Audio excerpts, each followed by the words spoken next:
Several programs have emerged since Elite debuted on Netflix in 2018, trying to capture the essence of what made that series so special.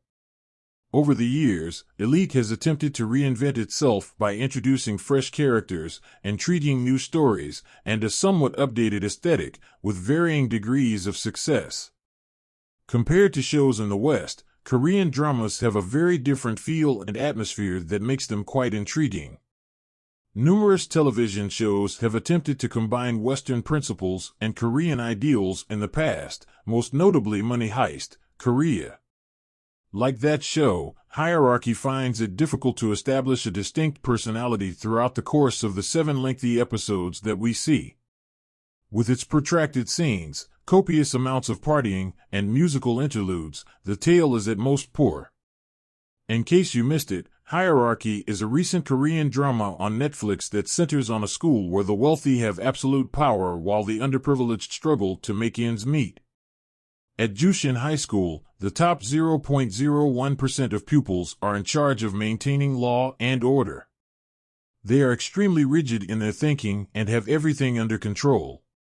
All of this, though, is upended when a reclusive transfer student by the name of Kang-ha appears and starts to mess with the system. He may have a hidden agenda, which has something to do with the hit-and-run tragedy that claimed the life of a scholarship student earlier this year. The execution is anything but interesting, despite the fascinating setup. While the romance between Kang-ha and his counterpart Jae fails to blossom throughout the whole season, the supporting cast lacks any sort of redeeming qualities that would allow them to fit neatly into the anti-hero category.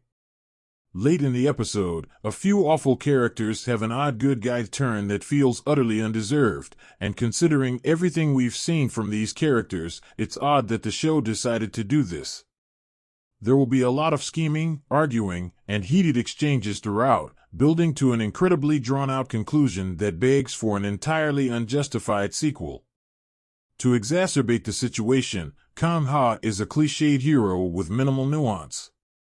Additionally, half the time the show appears to forget that it's a school.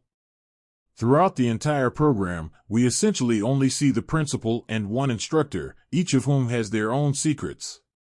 Kang-ha's parents are also never shown to us. It's also annoying because we've seen Korean makjangs frequently employ this concept. For those who don't know, a makjang is essentially an extravagant melodrama that plays on all the common cliches, such as weird birth secrets or malevolent twins. Penthouse and Sky Castle are among the more well-known instances in this domain. Hierarchy may have joined them as well. The skeleton is in place, but the program is begging for stronger characters to go with it. The program might have had a slight advantage if Kang-ha had a few charismatic players on his side, possibly even one who was a total liar. Rather, you'll probably figure out the twist about halfway through the show, especially because the show frequently opens with flashbacks. Furthermore, they're all quite opaque because it won't take you long to realize what has actually happened. In the end, it seems doubtful that Hierarchy would dislodge any of the other Korean dramas from their prestigious pedestal.